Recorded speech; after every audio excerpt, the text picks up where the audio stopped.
Hello everybody, welcome back once again. I have got another Final Fantasy Tactics, the Ivalice Chronicles video for you here. So this time we're going to be talking all about poaching. Poaching is an amazing way to get some really strong equipment, and actually some of the best equipment in the game. Unfortunately, it doesn't unlock until Chapter 3. So that's, a ways into the game, or at least we can't really make use of the poaching mechanic until then. But at that point, in a few of the different cities, so like the merchant city of Dorder, port city of Wargelis, you can find these poachers' dens.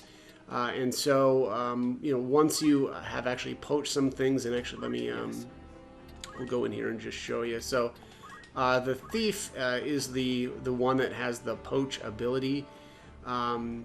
So definitely need to unlock that first, and then of course you'll want to actually have that equipped on your character in order to poach these animals. Not everything can be poached in the game, like the Ultima demons, for instance, can't. But I should say I'm going to include a list of all of the enemies that can be poached in the game, as well as their rewards. So take a look for that in the description box of the video.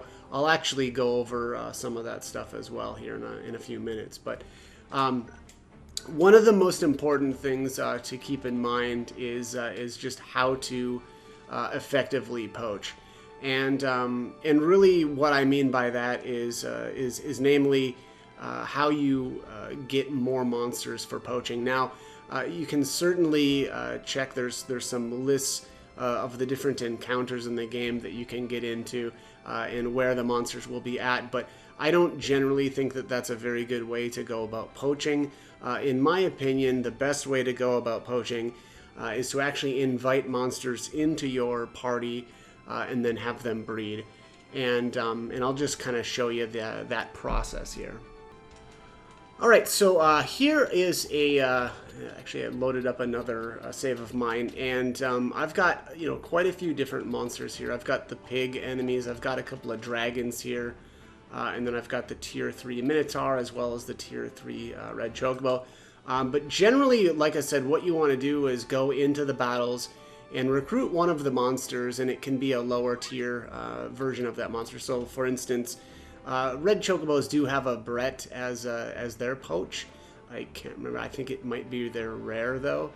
I'll go through that here in a second. But early on in the game, and especially up until Chapter 3, you're not really going to be running into Red Chocobos, but there are plenty of regular yellow ones that you can come across. And so, my opinion, the best way, again, then to get some of these higher tier monsters is to breed them. So again, like I said, get yourself a yellow chocobo, and I should say, either make yourself an orator, because the orator already has the beast tongue ability, or at the very least here you need to learn the entice ability, and then equip it, which is is it talk skill?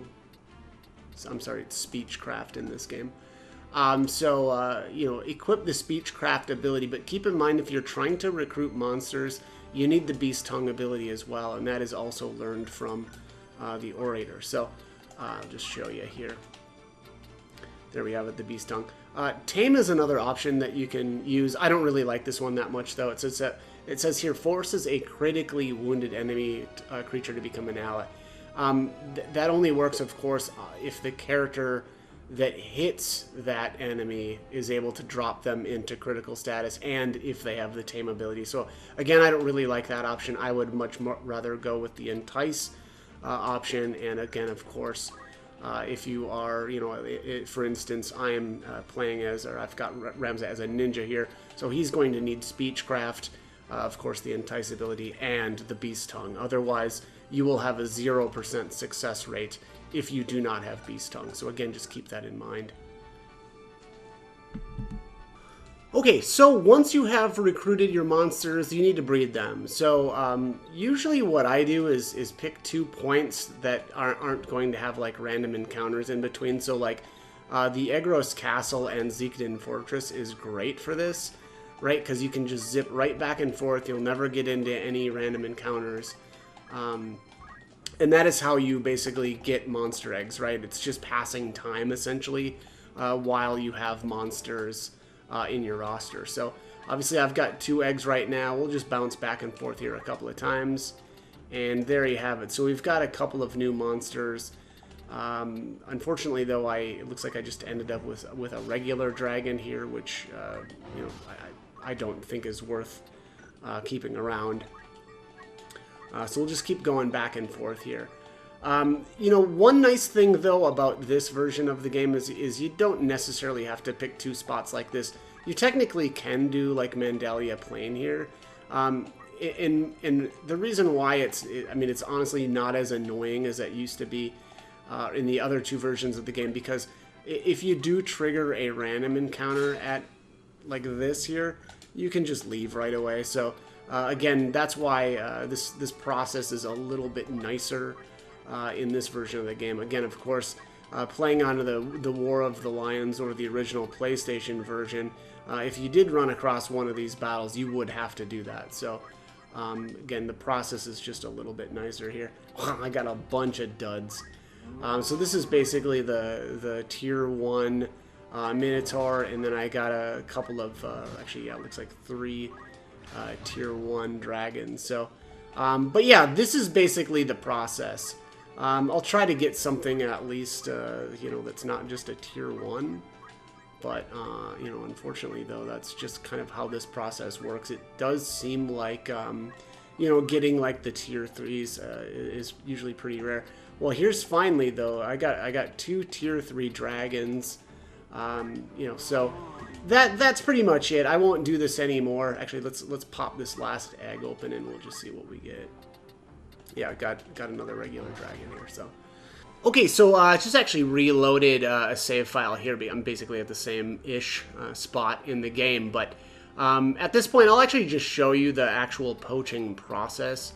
It can be a little bit frustrating, but and I'll show you why here in a minute. But basically, what I'm looking for is I usually use Ramza as kind of my poacher, and then I'm gonna actually bring one other character here with the with Enchanted just in case. So she'll be kind of my poaching partner. But this is kind of how I set up Ramza. So I like to have him as a ninja, of course, no weapons, a headband for the physical attack power +2. Same with the power garb. You're going to get an extra 2 physical attack out of that. And then the bracers. And then, of course, we've got metal doesn't matter. Shira Hidori also doesn't really matter. But here, of course, you need poach. And then I'm going to put my movement ability back on. And then let's head on into the Mandalia Plain here. I usually like to do all of my my poaching here for whatever reason. I think I just like the spot, I guess. But yeah, anyways, let's get this set up. All right, so let's do Ramza there. I'm gonna do my other ninja there, and then let's just find some stuff to poach. Probably, I guess we'll just use a bunch of these swine. Swine are obviously very, very good to poach. Let's see, who else do we have here? Yeah, I might. Let's just do these 3. To battle. Right, let's fast forward this here. Actually, get into the action. So I guess I would say one of the reasons that I like Mandalia Plain is for you know, setups like this. Of course, there's only 2 goblins and then 2 of these red panthers. So this is going to be just a very, very easy battle. The reason also that I like poaching like this is, and I'll just show you the process, and this has changed with this version of the game. It is so much easier to poach because of this. Basically, we just target our own allies. Of course, that poaches them. Now, here it says, obtained a swine carcass.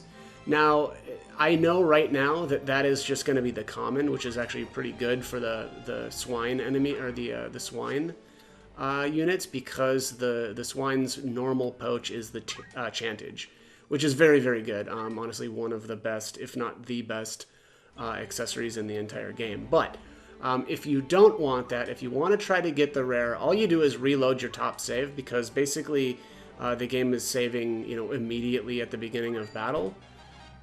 And because we haven't moved, we are able to just reload immediately. So that was another, you know, normal. I'll just keep doing this until we actually get the rare. And you can kind of see the, you know, the reloading process. But again, that's why this is so much easier. The game tells you immediately what you actually get. Because of course, you know, every, you know, poachable monster has a common poach and then the rare poach. And then the rare will be designated here. Like it'll show us the little, oops, I did that wrong. There we go. It'll show us immediately whether or not we get the rare or not. So, nope, that's the regular again. So we'll just keep reloading.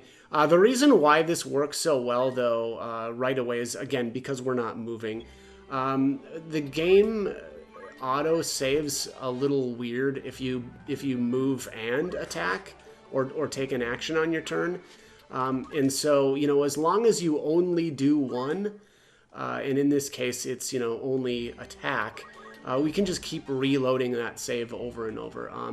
Hopefully I'm describing that well, but of course if you've played the game, you know, a decent amount and played around with the auto saves, you will notice that, you know, if you try to move first and then attack, you can only do that so many times in a row because just because of the way that the autosave function works. So again, we're able to just keep doing this because we're only attacking and not moving afterwards. Man, I'm getting really unlucky here. But that kind of is the case, though. So, you know, if I was to guess, and I'm sure there's actual information about this somewhere, but I would say it's probably every 1 in 8 or 1 in 10 times for you to actually get the rare. So again, not a great rate here, but again, though, that's why this is better. I mean, if you can imagine, and you know, if any you know, old school tactics players will be familiar with this issue, but you know, the other versions of the game, you had no idea what you were getting when you actually poached. And so basically you'd, you know, poach everything that you can, and then you'd have to end the battle and then go check the poaching den. And, you know, of course, if you didn't get the poach you wanted, oftentimes it was better to just completely reload before the battle even happened and then just try again, you know. So that was obviously very, very time-consuming and annoying. So, again, you know, as annoying as this still is, it certainly was worse before. So I would again say that, you know, of the few things that I like about this version of the game, poaching is certainly one of them. My God, this is just extreme now. I definitely feel like this has been at least 10 times, but maybe that's just my imagination.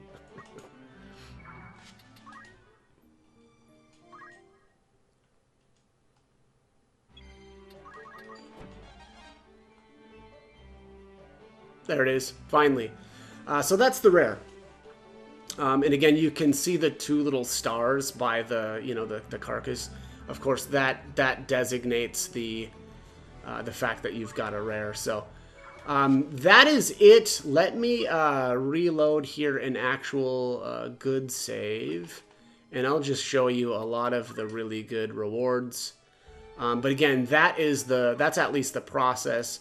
Let's go into the den, and I'll just show you some of the good stuff. So like chocobos, the yellow and the black chocobos really don't have any good poaches. Neither do the any of the goblins. Kind of same with the Quirrell enemies. I don't really care about them.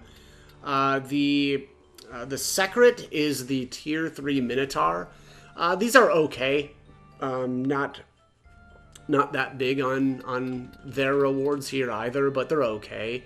Again, you know, like the Holy Lance is at least kind of cool. Element is holy, and it also may cast holy, so that's actually, you know, again, kind of interesting. The Ivory Pole, if I remember right, is the best pole in the game. You know, it's got the range of a spear, so again, kind of cool. Here is the Plague Horror. And they actually have the Zwill Straight Blade. If I remember right, that is the only place to get these in the entire game. It says when attacking has a chance of inflicting sleep, which is, kind of cool for a dagger. Here's the Marlboro carcass here. This I don't know. I don't know why I even have this. Probably just got... I must have just randomly posted one. Not good, right? Platinum daggers are buyable. But the greater Marlboro, though, are pretty cool, right? The elixirs are pretty nice. Fully restores both HP and MP, so of course those are kind of interesting. And then the Omnilex here, I believe, is the best book in the game. Not that I really ever use those, but if you're looking for a good book, that is where to get it. The pig, the basic pig, actually its rare is the I forget. I think it's the hairband in this version of the game.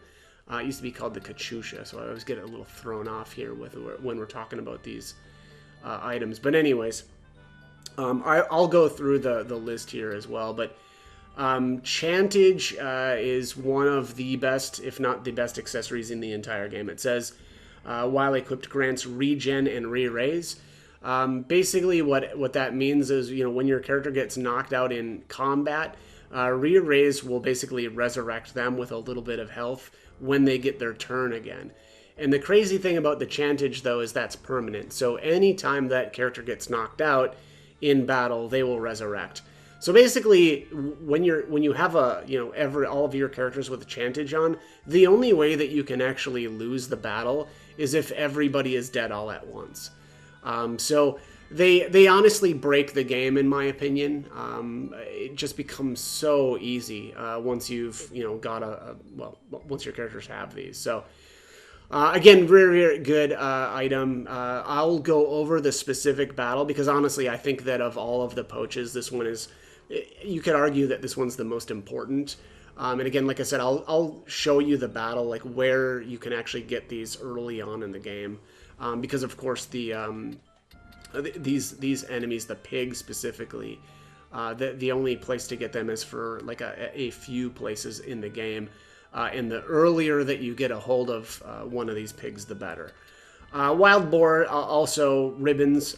These things are amazing. One of the best helmets in the game, definitely like top 3. I still am kind of partial to the thief's hat because it gives the speed bonus to them, but ribbons basically make you immune to status effects. So very, very good item. King Behemoth, these, I don't know. I don't really think that this perfume is that great. Of course, it grants float and reflect. I just think that there's better perfume out there. Again, and especially when you're looking at something like a Chantage, this one is just not very good. Artemis bow, also same thing. I shouldn't say same thing. Artemis bows, if I remember right, you can actually get these just from enemies at the end of the game. So I don't find that those are really worth poaching. Same with the Wizard's Rod, actually, from the Dark Behemoth. These are actually found on a lot of the wizard enemies later on in the game. Though you can get the Stone Shooter. Issue here, though, is that it says inflicts stone upon the wielder at the start of battle. That's kind of that's a pretty big issue. I don't remember, because I just don't use these really anymore. But I think maybe a ribbon would prevent that. So something to think about, right, is pairing those two up. Blue Dragon has the Dragon Rod. Also, kind of same deal here. I don't think that these are really worth poaching. Certainly, I would just rather go right to the Red Dragon. At least, some of this stuff is a little bit more interesting. This perfume grants Protect and Shell. Kind of cool, but still not as good as Chantage, certainly. And then they do have the Dragon Whisker as well. Pretty strong spear. Not the best one in the game, but certainly if you're looking for a good spear, that's one spot that you can get it. And then here you get into some of the crazy stuff, though, too. So the Greater Hydra and their the Hydra is the tier 1, and then the Greater Hydra is the tier 2. Tiamat is tier 3, but this perfume I would say is probably second, only to the Chantage. Chantage I would still say is just a little bit better, but these things are really, really good. Grants haste, also grants invisibility at the start of battle. It's really, really interesting. Also, I guess it does have that little bit of magic attack power as well. In this version of the game, of course, the other two, regular PlayStation and the War of the Lions, all of their perfume was only usable by female units. And so in those two versions of the game, the only way for males to get haste was the Excalibur. Whereas in this version of the game, males can also benefit from perfume or can equip perfume. And so the males now have another way of getting haste other than just the Excalibur. So again, opens up a few equipment options that I think are pretty cool. And also, again, having invisibility at the start of battle, that's pretty cool too. Really can open up some interesting possibilities for you. So Greater Hydras are great. Not only is the regular Poach really solid, but also their rare is the rubber suit. This one makes your characters immune to lightning. Also has really, really good stats, 150 HP, 30 MP, and is usable by almost all of the classes. The only thing that can't use it is the Knight, the Dragoon, and the Samurai. So very, very good items there. And then the Wormweave Silk here, I don't know, this is kind of cool. Dancer-only item. 50% weapon evasion, I guess, is pretty cool. I don't usually keep my dancers, though, in the dancer class, so I don't find those as useful. But also their rare poach then is the Whale Whisker, so also a pretty strong pole in the game. Actually, I thought that the other pole was better, but I think that's not the case, huh? I think I might have said that the ivory pole was the best, and that is not the case. Yeah, this one's definitely better. Yeah, more. It's just stronger. Okay, so just wanted to throw in my spreadsheet here of all of the different monsters and all of their poaches. Also, I did give a little bit of information in terms of the location for these monsters, but. All right, so here we've got the Chocobos. So I've got, again, the regular, the black, and the red here. The only thing, in my opinion, that's really worth poaching is the Brett. So unfortunately, though, that is the rare.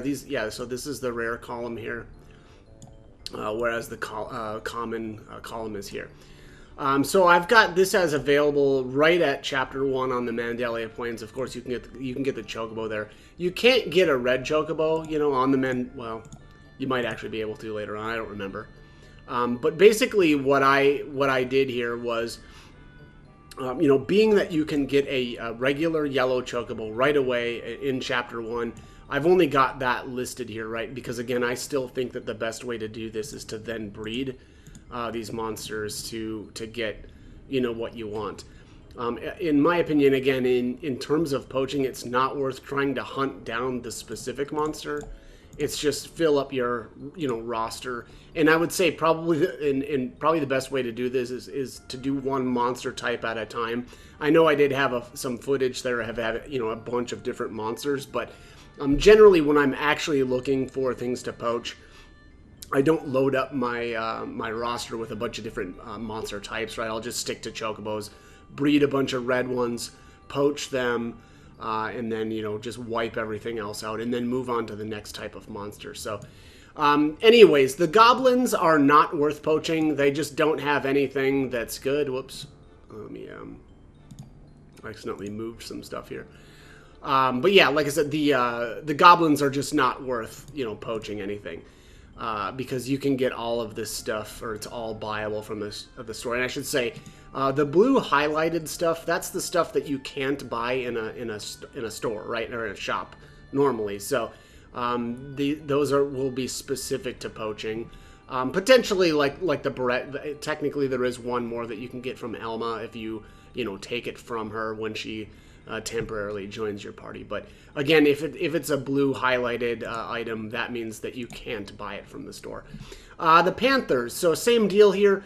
Panthers are not worth poaching. They just don't have anything that isn't buyable from the store. Excuse me. Same with the bombs. Not really worth poaching anything here. Same with skeletons, just not worth it. And the Pisco Demon, same thing here. Not worth poaching. Same with the ghouls. So the ghouls here are coming from the Chigolith Fenlands. I should say, though, at least with the Pisco Demons, Mind flayers are kind of interesting or useful to breed if you want to use the level up and level down trick. Eventually I may make a video on that again, although there's just nothing new to it for this version of the game. So anyways, back to actually poaching stuff. So the floating eye, you can actually get one of them, or you can recruit them in the Favaham Wind Flats in Chapter 1. So if you're looking to get a Plague Horror so that you can get some Zil Straight Blades, I would just go to Favaham Wind Flats, recruit yourself a floating eye, breed them until you get Plague Horrors. These Ivalice and, you know, its upgrades, same deal here. There's just nothing really worth poaching. You could make a small argument here for the Featherweave Cloak because it's the best cloak in the game. And specifically for the, what is his name? Oh my gosh, I'm trying to, the Weegriff battle. So when Ramza has to fight Weegriff one-on-one, I actually think that a cloak is a really good item to have on him. So, of course, during Chapter 3, then, you would want to, well, I mean, even you could get this earlier, of course, again, at the Zekless Desert, you can find these Ivalices, and then, of course, invite them, breed yourself a cockatrice, and then, you know, obviously poach it for a Featherweave Cloak. So again, there's at least a case here that you can make for this one specific item, but really it's only for that very specific scenario. So really up to you on whether or not you think that's worth it, though. Here are the Minotaurs and their, you know, their upgrades, essentially. The Secret, obviously, is the Tier 3, and that has the Holy Lance and the Ivory Pole. I went over those earlier, but you can get a hold of those right away, even in Chapter 1, at least the Wizenkin, right? That's the Tier 1 from the Sigiled. Marlboros, located during Chapter 4 on Mandalia Plains. It's possible that you can get these a little bit earlier, but I didn't really investigate the different battles in order to get them. I honestly, though, I don't really think that they're worth it either. Especially not really something that you need to worry about prior to Chapter 4 anyway. Elixirs are okay, but I never have to use them. And then an Omnilex, you know, it's a book. Who really gives a rip? There's, you know, that's probably one of the least important weapons in the entire game, if not the least. And then here's the Dryad and their upgrades. So these actually do have a couple of at least interesting ones. I don't know if this Fairy Harp is right, though. I feel like that is buyable. I'm going to check on that. Okay, yeah, my list is actually correct here. Fairy Harp, that is the only place to get that. I was actually confusing that with the Lamia Harp. But the Fairy Harp is pretty good. It actually, when you attack, you have the chance to charm with it, which is pretty unique. And then the Elder Trant here has the Defender, which of course is one of the earliest ways that you can actually get a Knight Sword in the game. And they actually are fairly decent if you only have access to that Knight Sword. But again, at least a very, you know, quite a few actually unique items here for the Dryad family. I've got that as the Aragway Woods here in Chapter 3. Those definitely become available at least then. Next up is the Dragons. So again, the regular green dragons aren't really worth poaching. You can, of course, get them as early as the Nalian Plateau in Chapter 1. Blue Dragon, though, does have the Dragon Rod, although, again, these are, you know, obtainable from human enemies late in the game, so I don't really find that those are worth poaching. But the Red Dragon has the Sortilege and the Dragon Whisker, you know, somewhat unique. You know, questionable. Whoops, I keep doing that. Questionable whether that's actually worth poaching or not, though. But yeah, that is definitely you know, a way to get those two. So next up is the Behemoths. Same deal here. The Tier 1 Behemoth, not really worth poaching. You can get these in Chapter 4 from the rare Belias Swale battle. I couldn't find any Behemoths earlier in the game. In the War of the Lions, and actually I think it was just the War of the Lions version now that I'm thinking about it, when you could recruit Luso, I believe that was in Chapter 3. You could actually run into behemoths then, but of course for this version of the game they took that battle out. And so I couldn't really find them prior to Chapter 4. Though, you know, whatever. They don't really have anything that I would regard as being, you know, amazing by any means to poach. But yeah, the Ivalice is a obviously a perfume. They've got the Artemis bow, which actually is available from human enemies. And then actually the stone shooter is pretty unique, but those actually you can get from a rare battle involving some chemists. I don't remember where that one was at, but you know, at least you know, somewhat unique item here. And then you've got the Hydras. Hydras are just amazing. They, you know, basically every one of their poaches is something, you know, somewhat unique. They've got the blood swords, although by Chapter 4, I think you're really looking for something else, and you wouldn't be using blood swords. Scorpion tails are interesting, but they're flail type weapons, and I've never really liked them that much, but you know, that is at least where you get them. The Septium is amazing, though. That is, you know, probably the second best perfume in the game. Again, haste and the vanish at the beginning of battle is a huge deal. And then, of course, they've got the rubber suits, which are great. Wormweave silk, which is meh, but, you know, a pretty decent-ish weapon for dancers. I don't remember. I think actually maybe bards can use those too. Don't quote me on it, though. I don't remember. And then Whale Whisker is, you know, okay. I've got them as Boreas Hill in Chapter 4 as well. You can definitely also run into a couple of Hydras in the Nelveska Temple. That's usually where I get mine from, but technically you should be able to get them on Boreas Hill as well, and technically that would be earlier than the Nelveska Temple, so keep that in mind. And then moving lastly to the pigs here. The first one that you can get is in Chapter 2 from the Chigolith Fenlands, and that's the story battle. It doesn't always show up there, though, so you have to be very, very careful. If you are looking for the pigs, make sure that it is appearing in that battle, because if you get the pig during Chapter 2, you can actually get, you know, all of this stuff immediately when Chapter 3 starts. Chantage, again, is just absolutely broken. Makes the game just disgustingly easy, so I guess, you know, if you're looking for a challenge, don't use them, but again, they're very game-breaking and really gives you a major edge, and again, also makes it almost impossible to actually lose. So keep in mind that if you want to be, you know, extremely overpowered, to make sure to get this pig here from that Chigolith Fenlands battle. So the problem then is if you don't do that, you have to get pigs later on in Chapter 4. So there are no pigs in Chapter 3, but there are a couple in Chapter 4. So there's the series of battles with Beowulf when you go to, you know, initially recruit Rias in her dragon form. There is a pig during one of those battles. There is also a pig in the Finath Creek. I don't remember if that's the name that they call it, though, again. They may have changed the name of that battle. But anyways, there are, you know, a couple of pigs that you can get in Chapter 4. And then I can't remember, but there's most likely some in the Deep Dungeon.